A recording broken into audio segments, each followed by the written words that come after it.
Good morning students.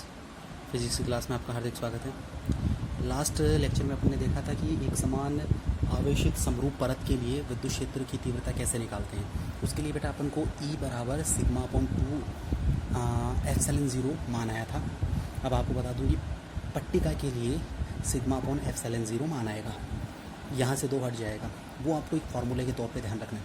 अब अगर अपन इसमें देखें तो लास्ट टाइम पे अपन ने देखा था कि वो जो विद्युत क्षेत्र की तीव्रता वो कहाँ ज्ञात करनी है। विद्युत क्षेत्र की तीव्रता r दूरी पर स्थित बिंदु P, या तो वो इधर हो या फिर वो इधर हो, उसके लिए ज्ञात करनी है, यानी कि r दूरी। अब अगर इसके स्टेटमेंट में देखें तो r नेगलेक्ट है, r आ ही नहीं रहा है, और जब r नहीं आ रहा है तो इसका मतलब क्या है कि r से स्वतंत्र है, यानी कि विद्युत क्षेत्र की तीव्रता किस पर निर्भर कर रही है, केवल पृष्ठीय आवेश घनत्व पर निर्भर कर रही है। ये इंपॉर्टेंट पॉइंट है। तो देखो लिख भी रखा है यहाँ पे, समीकरण 5 से स्पष्ट है कि ई आर से स्वतंत्र है, जबकि ई सिग्मा समानुपाती है सिग्मा।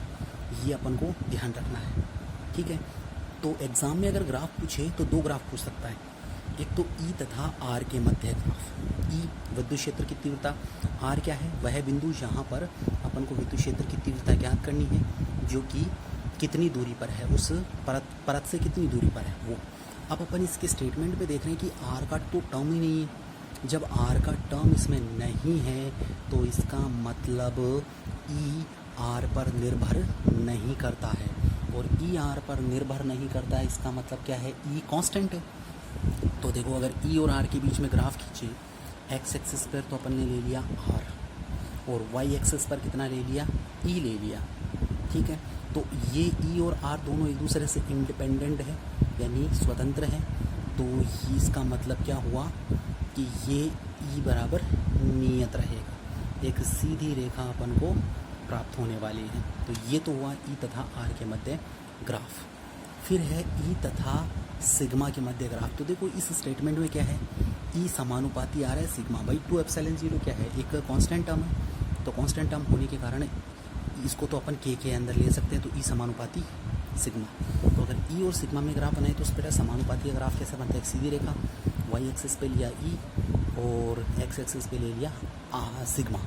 तो एक स्ट्रेट लाइन जो कि मूल बिंदु से गुजरती है वो क्या कहलाएगी, वो होगा ई तथा सिग्मा में ग्राफ।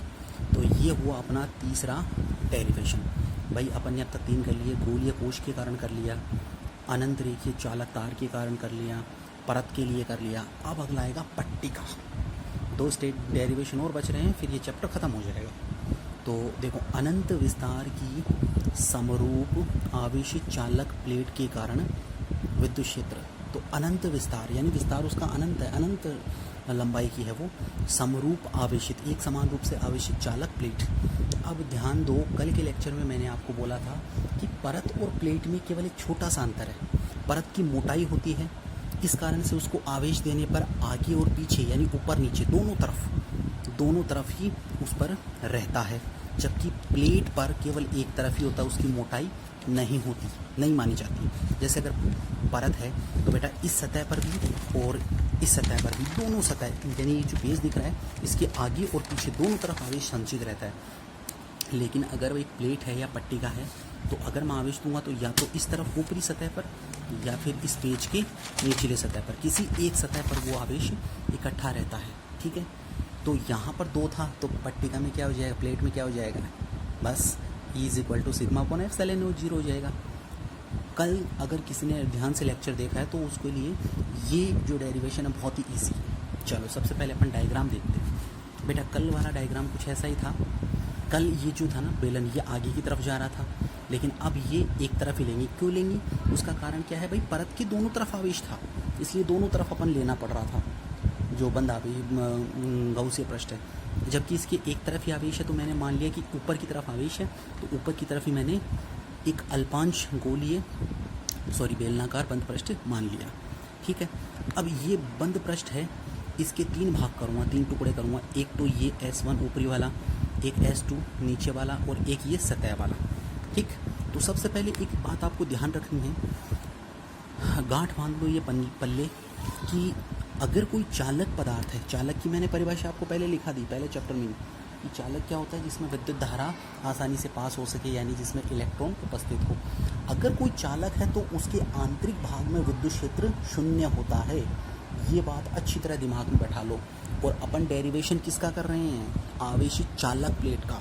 तो यानी कि ये चालक प्लेट है तो इसके आंतरिक भाग में विद्युत क्षेत्र कितना होगा, 0 होगा।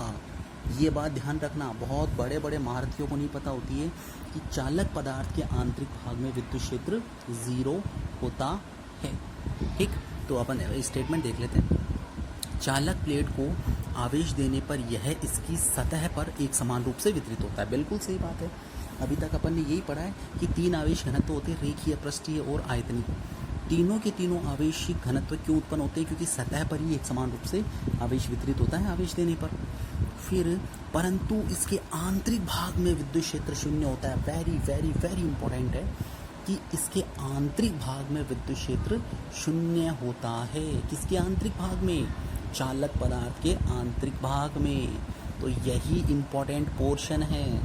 तो देखो, ये अपन ने S2, ये आंतरिक भाग का अल्पांश है, तो यहाँ पर E कैसा हो गया, 0। अब चूंकि इस भाग के लिए क्षेत्रफल की दिशा कैसी होगी, लंबवत, यानी इस पृष्ठ के लंबवत इधर। अब प्लस आवेश है तो पृष्ठ के बाहर बल रेखा निकालेगा, यानी E की दिशा इधर होगी। Got it. यानी E और DS के बीच में कोण कितना है, 0, समांतर है। यहाँ देखो, ये सतह ली मैंने, या नीचे वाली सतह, एक ही बात है, ये S3 ली। अब चूंकि बल रेखा तो इधर की तरफ जा रही है तो E तो इस तरफ होगा, लेकिन जो क्षेत्रफल की दिशा होती है वो कैसी होती है, पृष्ठ के अभिलंबत। तो यानी ये पृष्ठ ये है तो इसके अभिलंबत कैसी हो गई, इस तरफ। तो दोनों के बीच में कोण कैसा हो गया, 90 डिग्री का। बस ये तीनों निकाल लिए। अब अपना डेरिवेशन बहुत ही आसान तरीके से हो जाएगा। ठीक है, तो ये पूरा डेरिवेशन, ये मैंने आपको इसका डायग्राम समझा दिया। इसका डेरिवेशन अपन नेक्स्ट लेक्चर में करेंगे।